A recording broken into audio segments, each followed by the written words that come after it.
Hello, it's Brad Laurie or Blockchain Brad, and today we have an exclusive update with Artur Sychov, and he is the founder of Somnium Space, and he's right here as an avatar to let us know about all the things that he has been building in his virtual world. So welcome, Artur, to the channel, and thank you for making time for this free interview. Thank you for having me. It's a pleasure to be on your show and great to see you. Likewise, mate. Now, for all those wondering about the technology of this, it's an experiment to see how this goes in Zoom. It has been done before, and my apologies if there's any glitches at all, but it is great to see you, Artur, in the VR world, in the world you have literally built. So let's start with the update, mate, or perhaps let's start with a bit of a rundown on what Somnium Space is for those who may not have known before or haven't been introduced yet, so they're aware of how VR fits in with the blockchain and how it goes beyond actually in the world of VR in 2021. Right, absolutely. Yeah, so we're a virtual reality platform with a decentralized economy built on Ethereum blockchain. So all the items, all the ownership items, and everything what economically what happens in this world is based on Ethereum, and people are transacting, and people have real ownership of items. So all the structures you see behind me are structures built by people on their NFT parcels, land parcels. And this avatar is an NFT. So I own an NFT of this avatar, and it's one of one. It's an exclusive item. And, I have proof of ownership. I paid real money for that avatar, and the creator actually earned real money by doing so. So we are a world we call ourselves a highly immersive virtual reality environment. With the real economy and with real building tools for creators to create and monetize their work.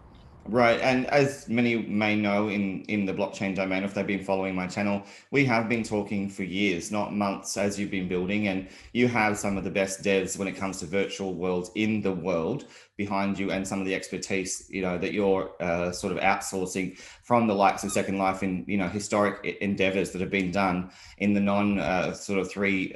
VR world that's bringing blockchain to life. So I wanted to ask you, you said something interesting, and that's the NFT. Right now, there's a massive craze, but are you surprised, given that we have talked for years, there has been NFTs around for quite some time, certainly more than a year now, well over that actually, but suddenly there's this mass interest in them. What are your thoughts on that?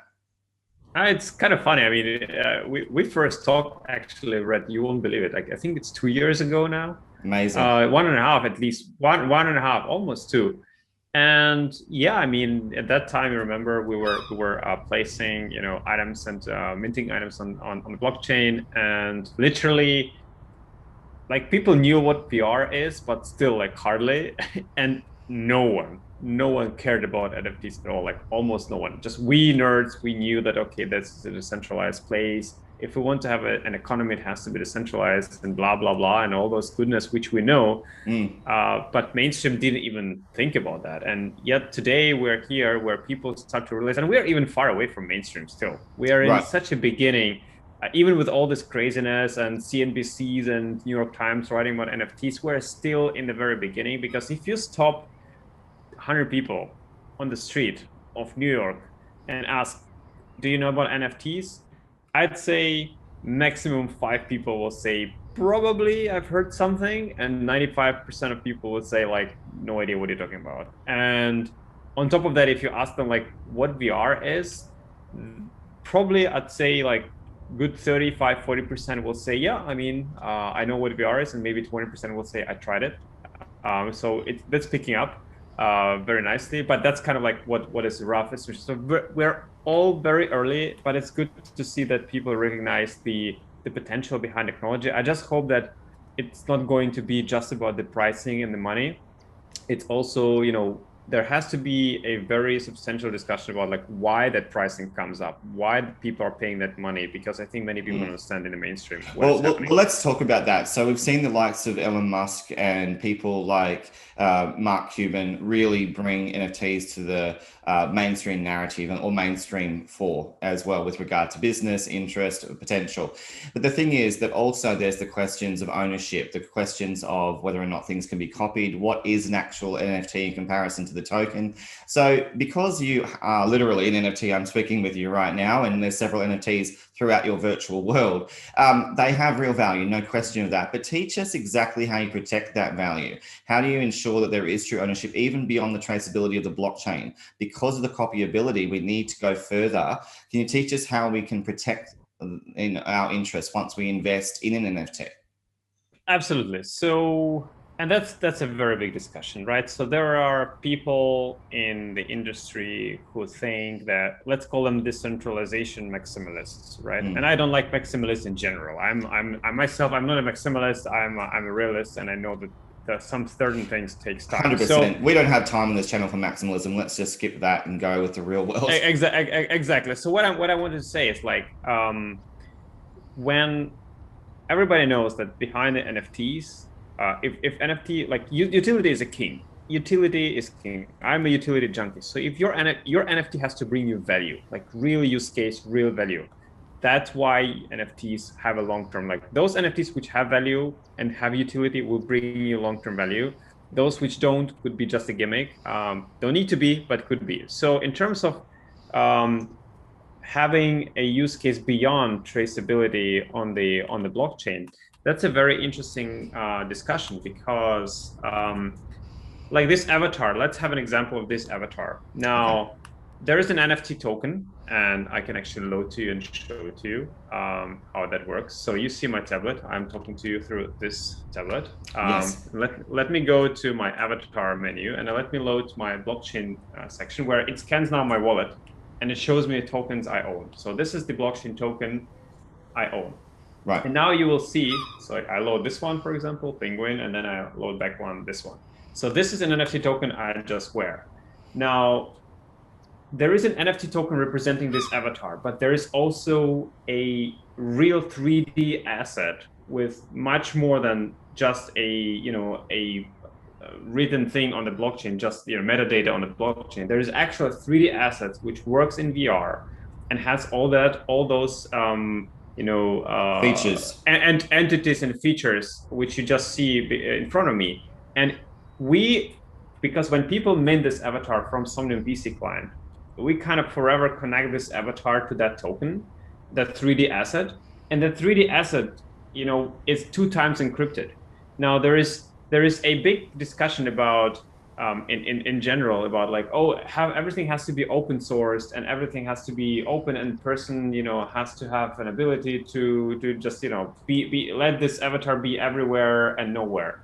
And we think in Somnium that protection of the buyer's value, like if I buy one avatar, I certainly don't want this avatar to come to the disco night and someone having the same avatar and just coming to me and say, hey, it won't help me that I know that I own the original token, but if I see someone in my face, like talking with my same avatar, which I just bought for $5,000, yes, it definitely is an issue. So we in Somnium believe that interoperability is the future, and we're working towards that. But we also believe that the protection of the buyer's value has to be in place, especially about such sensitive things like avatars and identity and things like that. So that's just one example. I mean, there's tons of other examples where decentralization, total decentralization from the beginning makes sense. But in terms of avatars, we believe that there has to be buyer protection and there has to be a seller protection, because this avatar, creator spent 45 hours doing it. Like, that's a lot of work coming in. Exactly. And right now there's a lot of conversation right around the world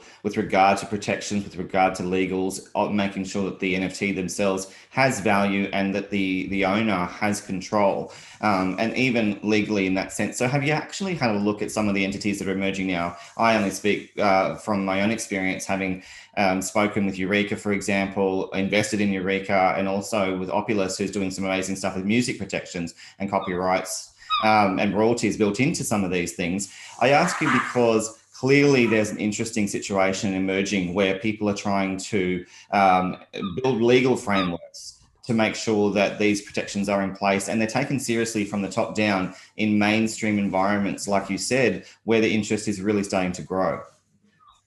Absolutely. So we have big discussions, and we are also, of course, discussing with the legal teams. But generally speaking, our idea is that if you buy an avatar like that, if you pay $5,000 for an avatar like that, you should be able to do almost anything you want inside the world where you bought it, right? So example, if I bought this avatar right now and I go and I use it for a commercial inside Somnium. So I shoot a commercial inside Somnium. I should be able to do that. I should be able to use my avatar because I bought this avatar one of one. So many people say, and artists say, no, when you sell something NFT doesn't mean that you have all the rights. But if we're talking about this avatar, for example, this is the use case you are selling as the creator. So I always say, look, you do give out the rights for the person to use this commercially. And if you don't like that, or you think it should be much more higher, the price for that, then price it in. Don't sell it for 5,000, sell it for 25,000, and then see if someone will buy it. So that's kind of like the main thing. So definitely there are different cases, and I think it will be upon the platforms and creators themselves to decide what kind of use cases they're going to be using. Absolutely. And it's interesting because we saw the likes of the Banksy burning, or that event happened where they were trying to illustrate that they could destroy the original and then showcase the potential of the NFT as it transfers digitally. Those kind of events were quite controversial. Obviously, they created a lot of excitement. Then we saw Beeple with their near $70 million success with their NFT artwork. So things are really starting to play into the tune of Somnium Space, the potential there, and also just more generally how NFTs can actually engage the broader audience. We see even shoes be popular with the way in which it's engaged the community and making people quite wealthy in the meantime, because people are starting to really see the value in digital assets. But I think I wanted to ask you a little bit more about Ethereum.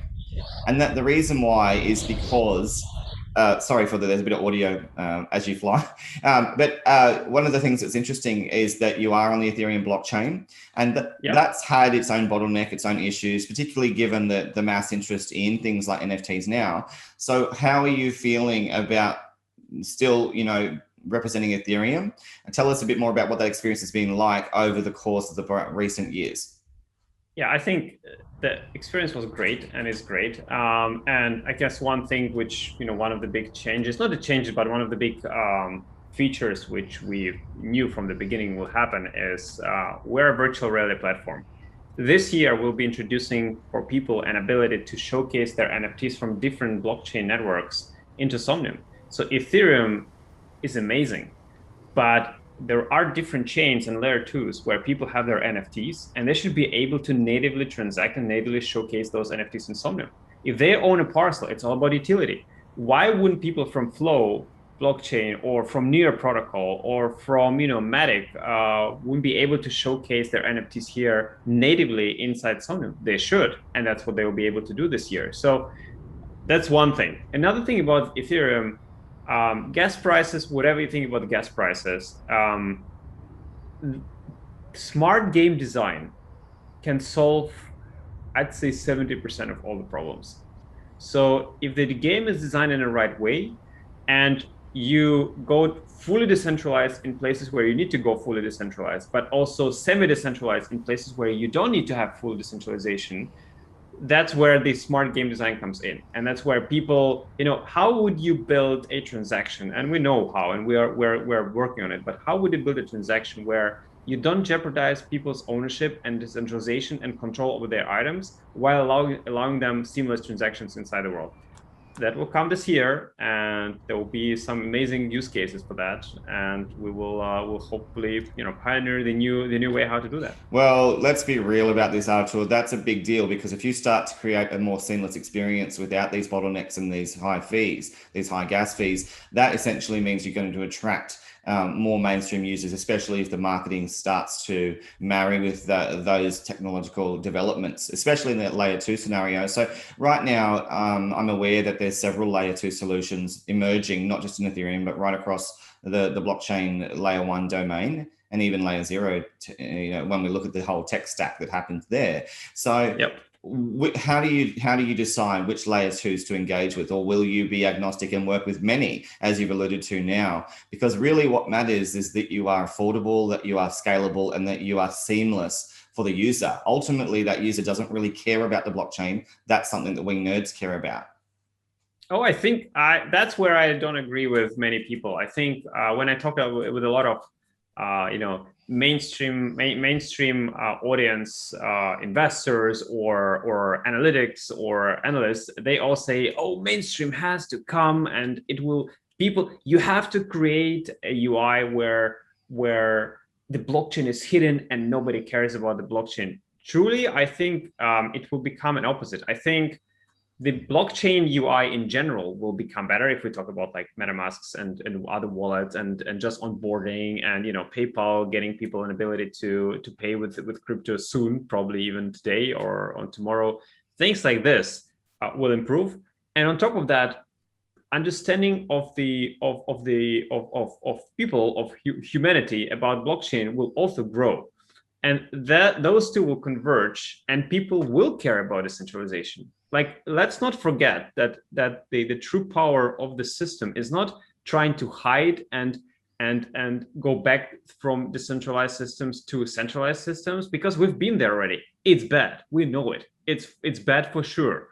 So we cannot jeopardize the true power of blockchain in just for the sake of mainstream adoption. Yes, it will take a bit longer time. But when the mainstream comes and when the mainstream understands what is truly the centralized part of the blockchain, then you will never be able to get them back on the centralized like systems. This is just not happening. And why prices in Somnium, for example, skyrocketed, and why people, because of the utility, and also because people have full control over their parcels. They can sell it, they can send it to whoever they want. Even if they get banned from here, they can go and sell it at the market price. People value that. People know that if they play, I don't know, other mainstream games and they get banned, they lose everything because they control nothing. So again, here I don't agree, because I think mainstream people will more and more adapt blockchain and will understand better why the technology matters. And in the same time, the onboarding process and the UIs and everything of the applications will improve while maintaining the decentralization aspect.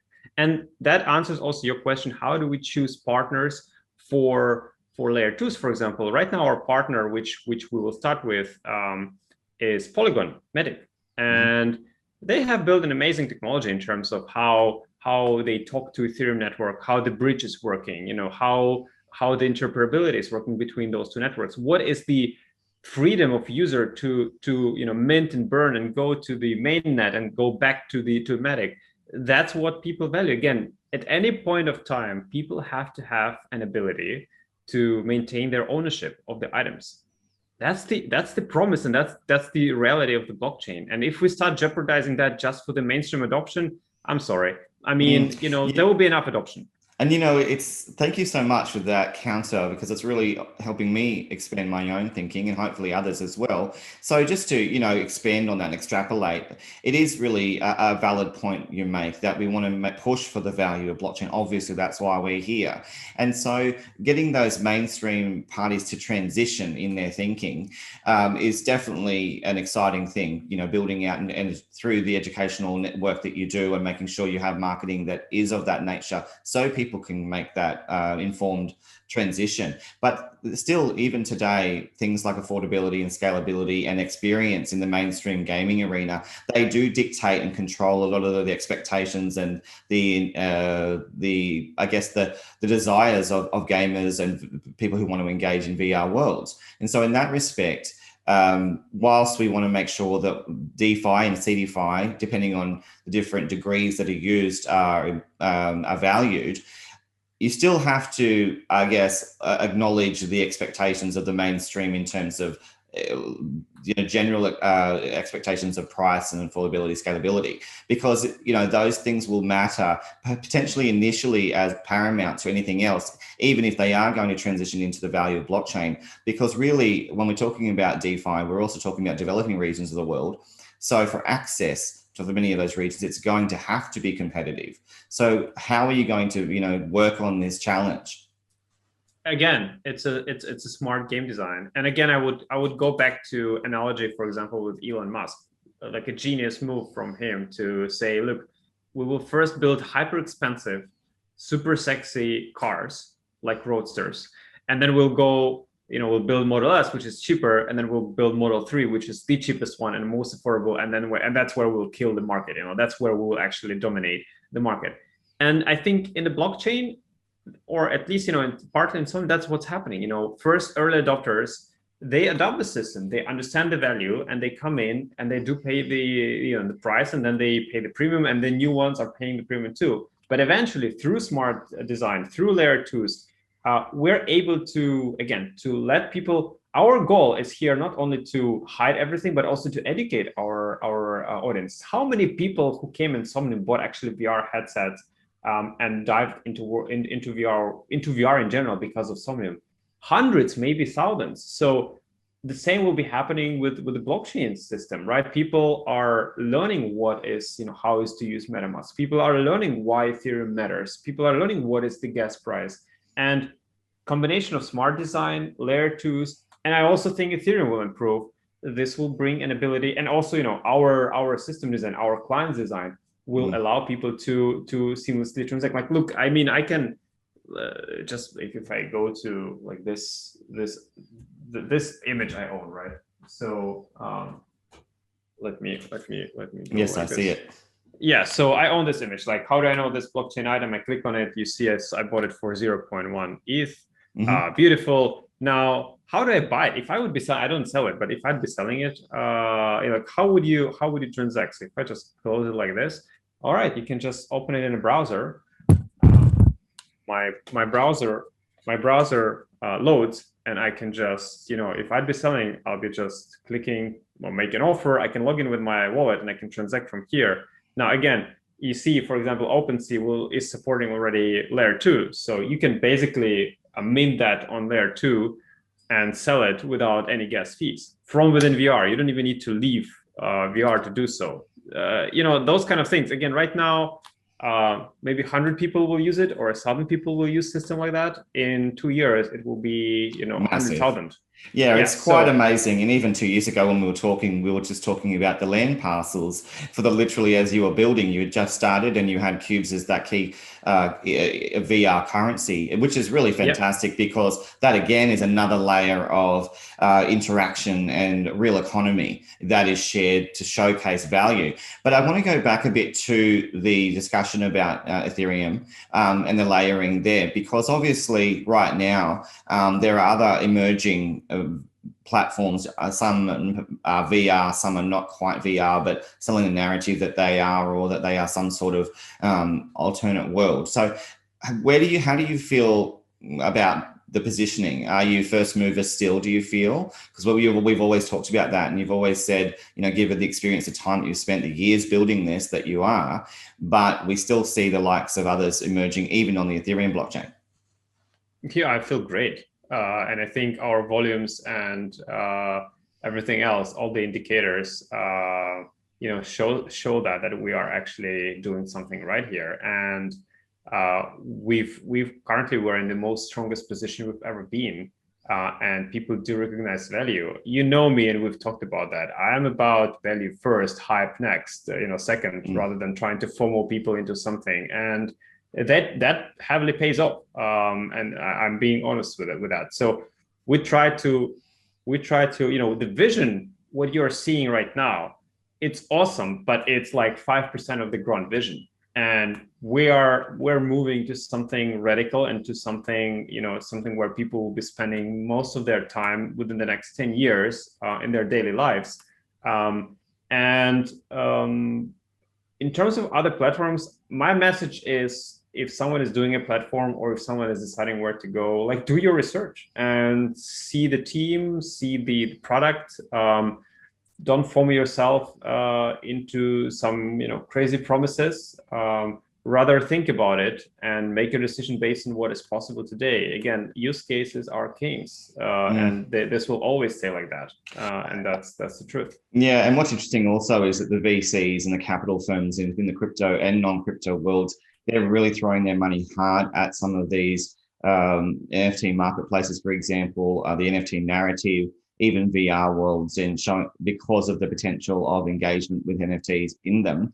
So with regard to the marketplaces, you mentioned something interesting before, Artur, and that is that you do have that direct relationship and partnership with key marketplaces like OpenSea, for example. But I also wanted to extend that and ask you if you're planning on having cross-chain capacities or technologies that enable us to interact, for example, with the likes of Binance Smart Chain, or later down the track when we see NFTs really properly supported in Polkadot and Cosmos. You mentioned Near as well as one other example. I ask you this because right now I just spoke with Refinable yesterday, and they're doing one of the first NFT marketplaces for the BSC, and no doubt with others in the Polkadot system, that's going to come. And like you said, there's so much potential here, but I'd love to see more of that cross-chain interoperability happen for you in the future. Of course. As I mentioned before, and this is absolutely true, we are a virtual reality world. We're a platform. And our obligation, this is not even a question, this is an obligation, is to be as much open to different chains and protocols and layer 2s as possible. Because if I just unclick like that, and if I look at my gallery, why wouldn't I want to have my Flow NBA Top Shots hanging here and showing us videos? Because videos are, supported here, and I can just come in and I can have an NBA gallery right in front of me and have an Ethereum item next to this. This is the true utility. And our obligation is to bring it to people, because that's how the utility comes in. And then people should be able to exchange those items directly in VR. And those items will, move through one wallet to another, or even stay in one, the same wallet. That's the true, that's the true Ready Player One vision. And that's the true Ready Player One, which is partly happening already here every day. Yeah, so it's exciting, and hopefully in the future, because you are agnostically positioned, you will start to, perhaps illustrate your engagement with other chains, with other marketplaces, and even in the Ethereum environment, there are several marketplaces as you appreciate. But your relationship with the OpenSea has always been very strong. Now we see the likes of Nifty, for example, emerge, and others. Have you been contacted by other marketplaces? Because of the strength of, I guess, technology of user experience that you already have built, now it's all live, people can engage. Have you had parties want to capitalize and partner more so with you now that you are so well known? I think it's mutual. We talked with everyone. And we love OpenSea team, and this is our main partner for the marketplace. But we talk with everyone because again, and the same applies for OpenSea, right? So there's some sort of partnership between OpenSea and Rarible, for example, where the Rarible is listed and the items, like there's native integration there, and that's correct. And that's where we talk with everyone, and we are seeing what kind of, it's just a decision of, in terms of technical implementation, what chain will come first, except Ethereum, and what chain will be implemented into here, and what other marketplaces our items will be offered.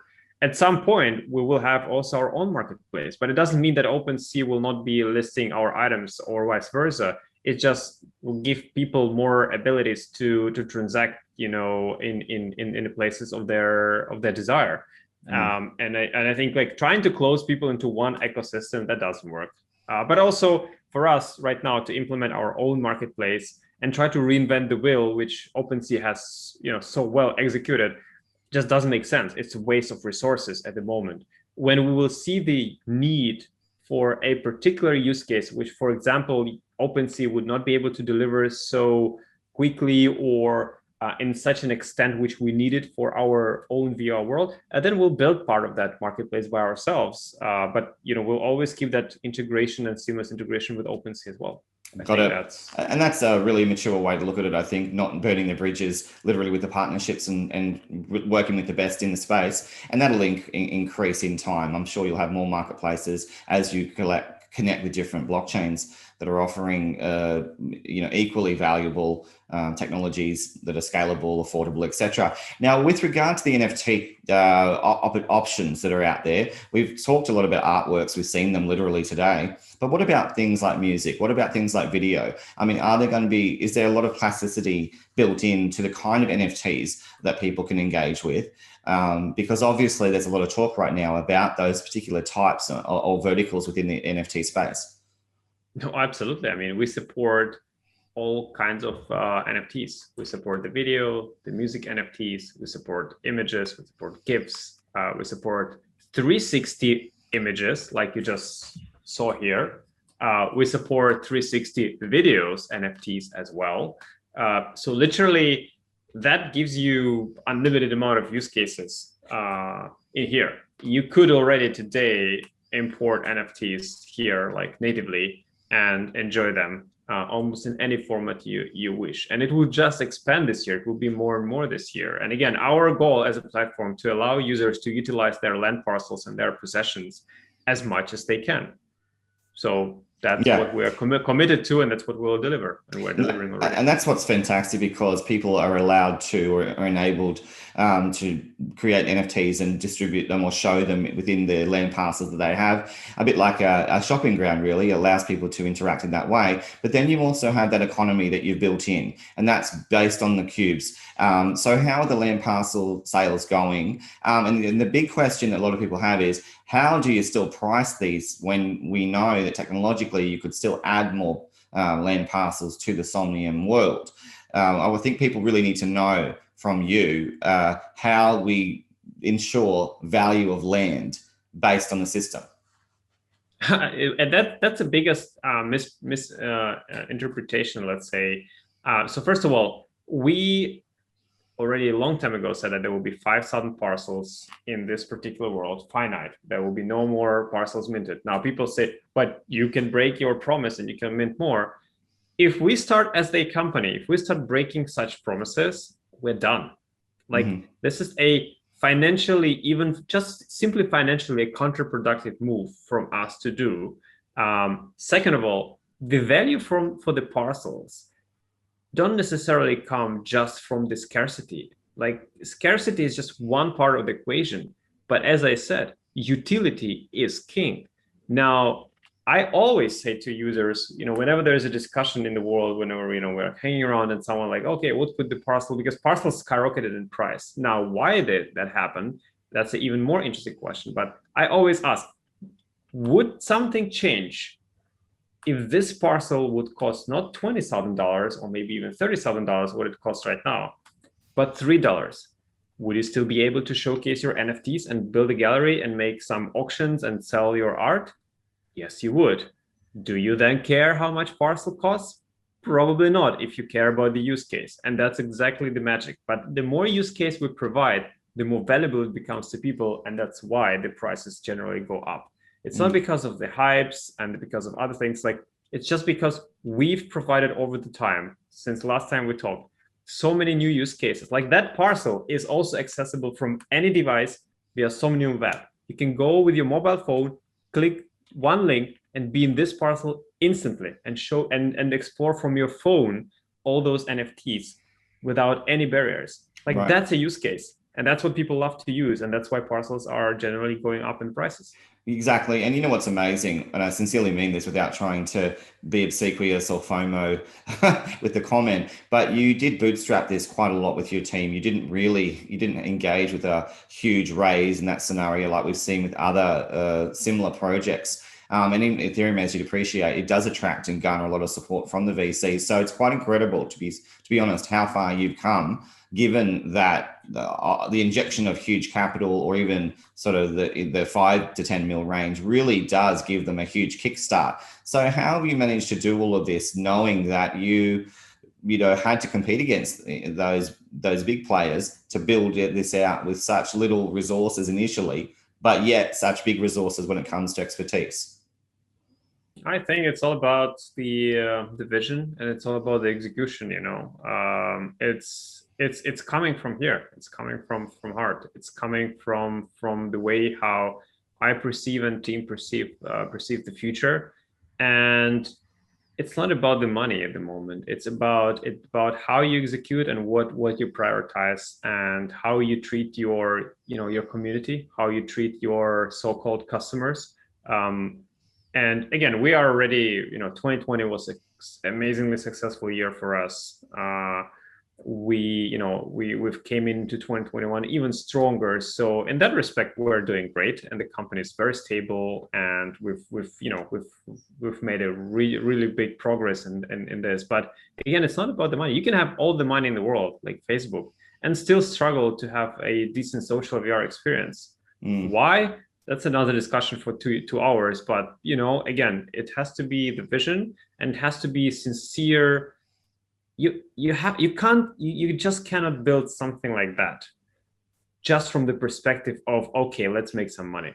Yeah, this doesn't work like that. It just doesn't work like that, because 90% of the decisions which we made back 2 years ago when we spoke, or even before that, when I started the company, it was such a counterproductive decision to start something like that, and we continue to do seemingly counterproductive decisions, which on the first glance don't make sense, but in the long run they will, and they are. So again, it comes from here, and you have to build what you believe in, and that's what I'm doing. And one of the things that is true is it hasn't always been smooth sailing. It's been a tough road sometimes because we've been through interesting market cycles. You never gave up. You kept building, and over time, the proof is in the attention. So when it comes to the all-important, I guess, in a crypto speculators, I think they are still very important to acknowledge, because they still support long-term with their own sort of perspective on value. How would you sort of pitch to them when it comes to the speculative value that VR brings? The reason I ask is because you have the stability of your currency, the cubes that's built for the economy of Somnium. You also have the land, which is, your finite resource. So that's obvious that those land classes, as you clarified, are not going up past 5,000. But when it comes to engagement in the world, where's the speculative value there? Say, for example, we're going to see more artworks in there. We're going to see more NFTs. Where can they capitalize, do you think, when it comes to speculation? Because that's a valid, component of any world, of any blockchain, and even, just in general business. It's a multi-layered question. In terms of speculators, whenever someone comes into Somnium Discord and starts asking questions, and we see, we have an amazing community, very friendly community, and then we see a person who comes in and he obviously doesn't care about like Somnium, and he's just like, where can I buy cubes? What is is it good to buy cubes now? Why should I buy land? Right. How is what is it? If we sense that the person just didn't do any research, he just came in because he heard about Somnium, that Somnium is great, and he just wants to buy and capitalize, our community, myself including, will always take time and say, wait, do your research, come here, meet the community, talk to us, probably even buy the VR headset, and then think about it. Think about it like, what could this world bring to you? Because if it's just about the monetary value, that's probably the wrong reason to come in. Like that's like, if there's nothing wrong with investors investing and trying to get some return on their investments, but they have to understand why they're doing it and what is the long-term goal. And that's where we try to, to talk to as many people as we can about this and educate them on this, because we don't want cubes to end up, and this will not happen, end up as some currencies where you have like some use cases where like, oh, let's stake the currency. And then you stake the currency, like, why would you stake the currency if there is not even a world ready to play with? Like, there is nothing you can do with that currency. Why would you care? How can the currency without a real use case have a turnover of $3 million per day? Where it comes from, only speculators, I think that's a wrong foundation to build on. So we bring use cases, and then we see, how the use case and how cubes are picking up on Uniswap, for example, and the volumes are picking up just because, for example, to mint this avatar, you have to have cubes. You have to pay us cubes to actually receive those tokens, those NFTs. So that's a real use case, because someone pays us $100 in cubes, but then sells this avatar for $3,000. That's a real economy. That's the return on his own time and investment, because he used the cubes to create something, to then sell that something in the world, and then he would buy more cubes and then create something more, and then that's how economy works. Yes. We've introduced. That's the real use case, and the more use cases we build, the more cubes will be used, but not just speculation. Yeah, and I love that answer because really you're driven by that utility and by the creativity and by the builders. Because really the world invites the builders, it challenges them to come in and see what value they can create, whether it be from the land and literally build something from the ground up, or whether it also be about creating NFTs. But then at the same time, there's also the shopping, grounds that you've created by having this virtual world. And that's where perhaps the speculator could come in and start to think, okay, how can I start to pay attention to things that are popular, NFTs that are valuable? And I think that's fine, because they're starting to use their business savvy in that respect, especially when we see the likes of Beeple, for example. I mean, imagine if he had been in your virtual world, put it up on a wall, and people were walking around and they noticed wait a second. What I don't need to imagine. Do you see this building? I do. This is the B20 Museum by Matt Cohen. That's where all the original Beeples are. Oh wow! And we had Mike. I mean, let me show you something. I apologize, I didn't know that. No problem. So do you see that thing rotating? Yes. Let's wait. That's the Beeple Everydays. That's a huge Stella rotating of the huge release he did.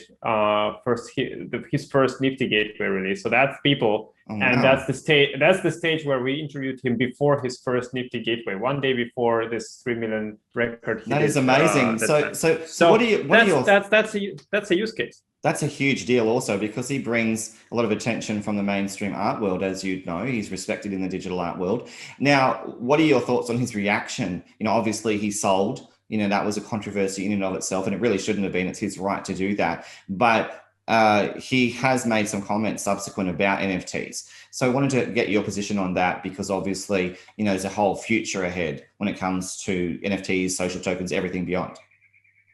I don't see any controversy in that at all. Like, I think in Ultima Online in 1999, like in 2000, I already was used to buy digital things for hundreds of dollars and sell them for hundreds of dollars, which were worth more than the real items in the physical world. Like, I don't see any problem of digital items be more valuable than physical ones. And especially when someone like Matt Cohen can buy that item and then build this freaking cool museum and place it here and let other people, watch it here and experience it here. Like, that's what's the difference in between like the real museum and the physical? The difference is that here thousands of people can explore it. In the real museum, you are bound to the physical location only, only those people, or maybe only that collector at his house can only enjoy that. So again, I don't see any controversy in that. And Mike, I think, is a great example of being down-to-earth person who understands the potential of the technology, also the downside of the technology, but also he's a great person to represent that. Like, he's a great person to represent because he was working for 13 years every day making that art. Like, that is a commitment, and that's why this commitment has changed into that prices. It's not because Mike is Mike, it's because he was working every day and he had a great community and people recognize his art. That's super easy. And what's amazing too is that price is always determined by community, like in everything in the world, not just digital world. And you're really proving that the digital experience, the VR experience, can be just as valuable when it comes to allowing people to just interact in a normal environment. It's just adding extra layer. And so the best part about this is that you remove that geography from the equation. You no longer have to be a specific place anywhere in the world because you are in the virtual world itself. So you're literally enfranchising so much access, which is so exciting. And congratulations for that connection with people, because that's really put you on the map as well, even more so. So what's on the roadmap? Tell us a bit more as the founder, what other people couldn't possibly. That's where the real value of these conversations come through, Artur. What's planned? What's coming? How is this going to light up even further in 2021 and 2022? Oh, where do I start? Okay, so we've introduced in November 2020 so-called Somnium worlds. So let me try to explain it quickly. What you see here, we call it a base reality world. This is your base reality where you start as the citizen of Somnium. That's where your parcel is. That's where you live.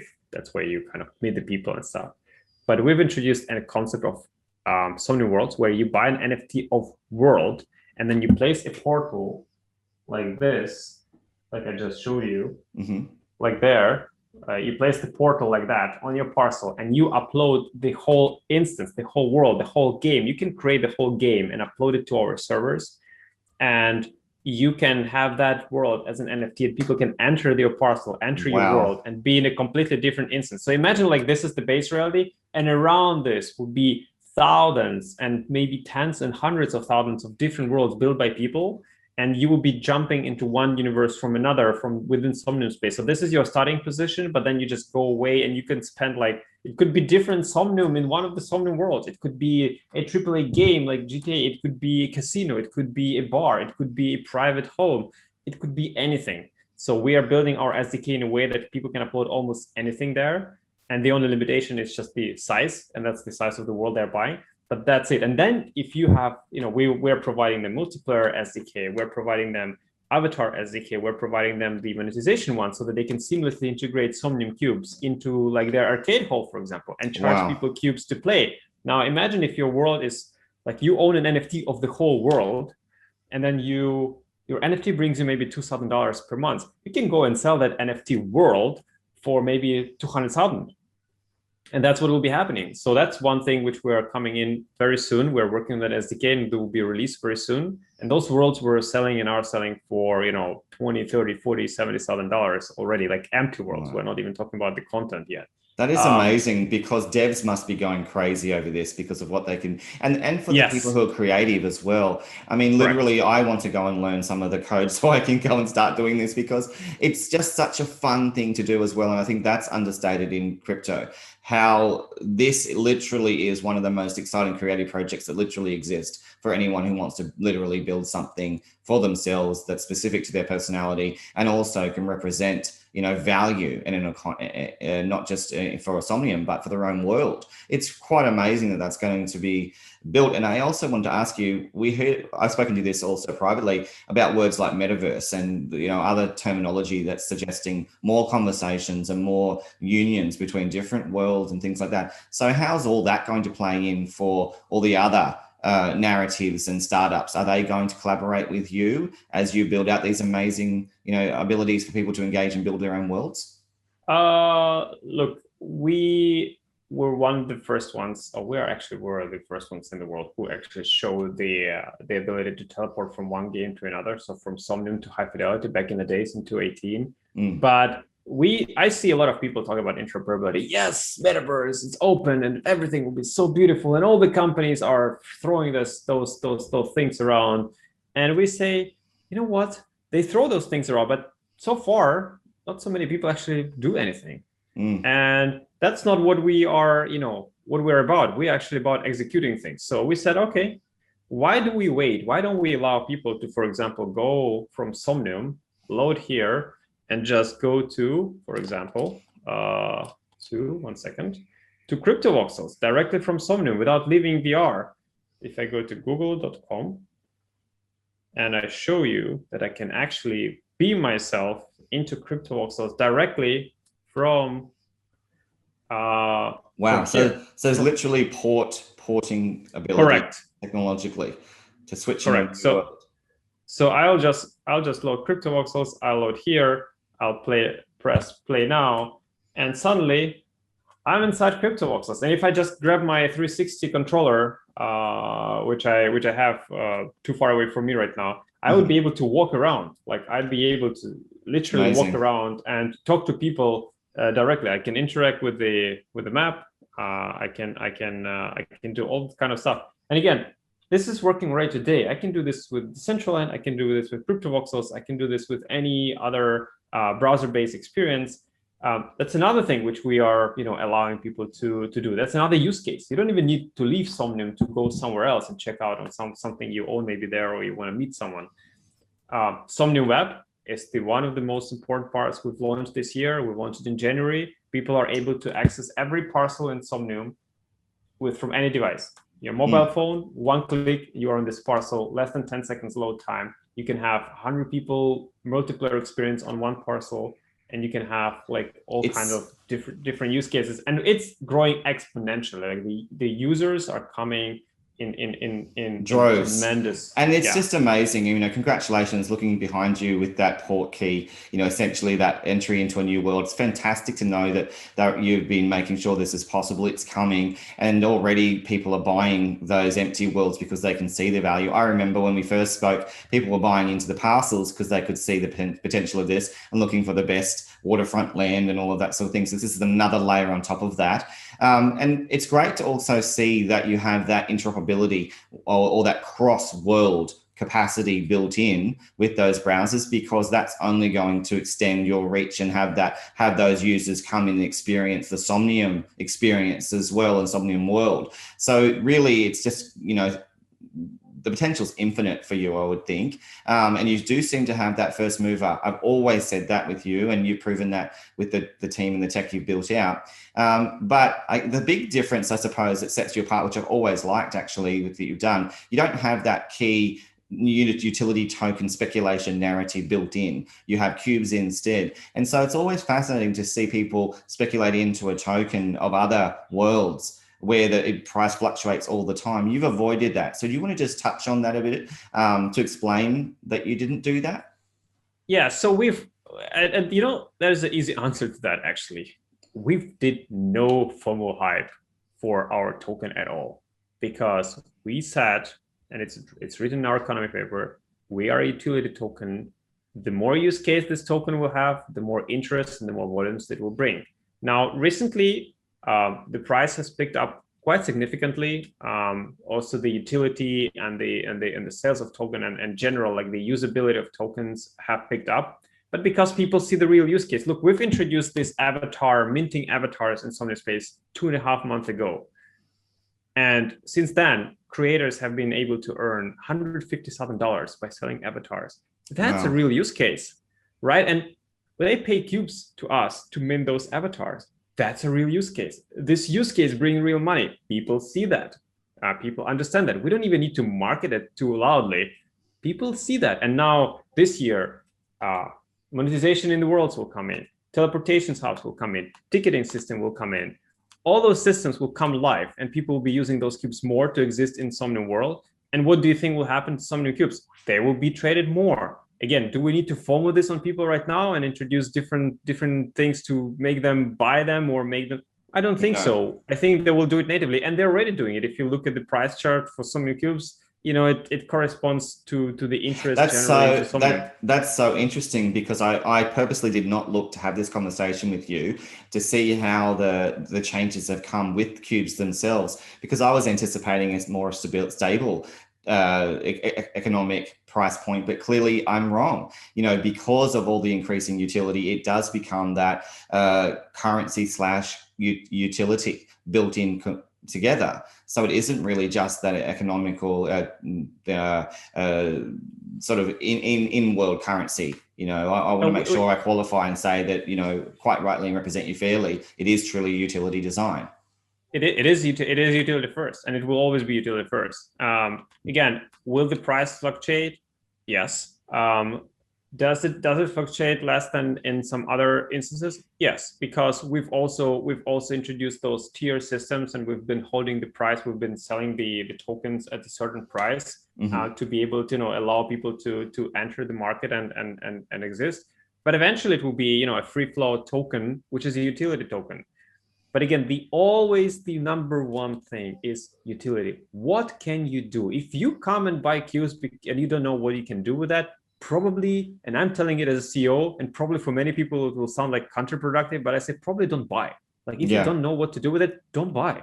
Just think about it. Like if you have a use case for that, yes, buy and use it. But if you don't have use case, you know, there's plenty of other things you can speculate on. Go and speculate there. Yeah, but I mean, I want to push back on that and say, you know, for all the speculators out there, they could go and buy it and they could enjoy shopping. It's a Uniswap, you know, obviously. Well, of course, I mean, if they're not builders, they could go and just buy things other people have built. Honestly, with that, you know. Yeah, true, exactly. And they can also make a lot of money doing that. So perhaps we shouldn't say speculator anymore. We should be saying entrepreneur, because some of these people are going to be thinking, wow, this is a valuable utility token to really take notice of, because this is just the beginning. Even now, after years of talking to you, imagine what the conversations we're going to be having in VR. I'll get a headset, I promise. In 5 years, well, it's going to be a totally different conversation for you. Absolutely. So I just can't thank you enough for having the honor to be able to speak with you, having the privilege rather, because I always learn so much about everything that you do. And I will make sure I do more updates with you, Artur. I have to ensure that that happens, because you are the best way anyone can learn about the building, about the development, about the potential, about the new moves that are coming. I just can't even begin to think, how big this will be just even in a year. Yeah, thank you. I mean, I live in this world. I meet community every day. I'm with community. We have daily meetups, and I'm there every day. I never miss unless I'm ill. I never miss this, and because I love it. It's not that I need to do it or I have to do it. I love it. I love being here. I love engaging with, in tomorrow will be live concert in VR. On Saturday will be a disco night. Yes, I've seen you dancing on the dance floor. Yeah, I mean, how can I not love it? And that's, I want to be the part of this world. I want to be a functional part of this world, as well as I want to build this world. So I think that, again, that just comes naturally, and we will be pushing the limits and the boundaries. You bet we will always be doing that, because why not? Because technology allows us to do that. Absolutely, mate. Well, you are leading the way when it comes to the VR world, coupled with blockchain, coupled with the potentials of crypto, especially when it comes to the likes of NFTs and your own currency / utility that brings everything together. And now literally you're enabling new worlds to be built to expand upon the world itself that you've created. I can't thank you enough for letting us have an insight literally into your world. We'll touch on next time when we catch up more of those key developments that are coming, because I think that that'll be great to expand on, because I'm sure people are keen to know more about the founder's plan. And but right now, I just want to say thank you and congratulations to everything that you've achieved. It's remarkable. Don't stop. I just kicking myself that I didn't go and buy land at the beginning. We always joked, but it's for transparency. I own no Somnium cubes. I don't own any land, and quite simply, I'm an idiot for not. Because look what's happened. And we always joke, but I did try to make sure that we have objectivity between us always when we do catch up. But still, I certainly am kicking myself that I didn't really jump in and get some of that land. Thank you for having me. I mean, I always enjoy our conversations, and yeah, I mean, I admire you, because there's nothing monetary attached to these conversations. We do it, because I love our conversations. It's interesting. I learn a lot as well while talking to you, and I hope we'll continue to do so, and you probably should buy some parcels. Not financial advice from the founder, and certainly not from me. But there is land. Not for the price gain. Like, buy the parcel and build a cool gallery. I don't know that. Do something there. Absolutely, that's the fun part. Yeah, and I've got to get my children all with their VR headsets, because this is the future. This is, it's the present and the future. People around the world are going to be transforming into, the VR settings just to engage in business, I think. And that's the other thing too. There are real businesses that are coming into the world and engaging and setting up shop there. So that's going to be fun to watch when we see mainstream names come up, and even those new ones, like, for example, with Beeple and what they've done. It's incredible. So just, I can't wait to jump in and start to experience what it's like to engage in this world and go to your nightclubs, go to your meetups. I mean, that's what it's all about. It's the social benefit as well. Yeah, absolutely. So please do so. Thanks God the tech is already not that expensive, and we'll love to have you with us and have some literal fun. I mean, definitely. Absolutely, mate. Well, thank you so much for your time, Artur. If you'd like to know more, make sure you look at the links below. I'll put as much as I can there. And more importantly, engage with the community. People like Artur definitely have always been easy to reach. And I really do appreciate so much your time today. All the best with the coming months. And let's catch up in a few months consistently now throughout the years. And I'll make sure I make time to really, really showcase just how much you build and how much you do for the community, and never stop. I really wish you all the very best in creating a very robust scenario where more mainstream come in by default, because of the blockchain, like you've taught me today, because of all the things that are highly valuable and will really, I guess, create that all imperative shift in the thinking and experience of everyone. So keep going, mate. Absolutely. I will. I promise you that. Thank you very much, Brett. It was a pleasure, a big pleasure.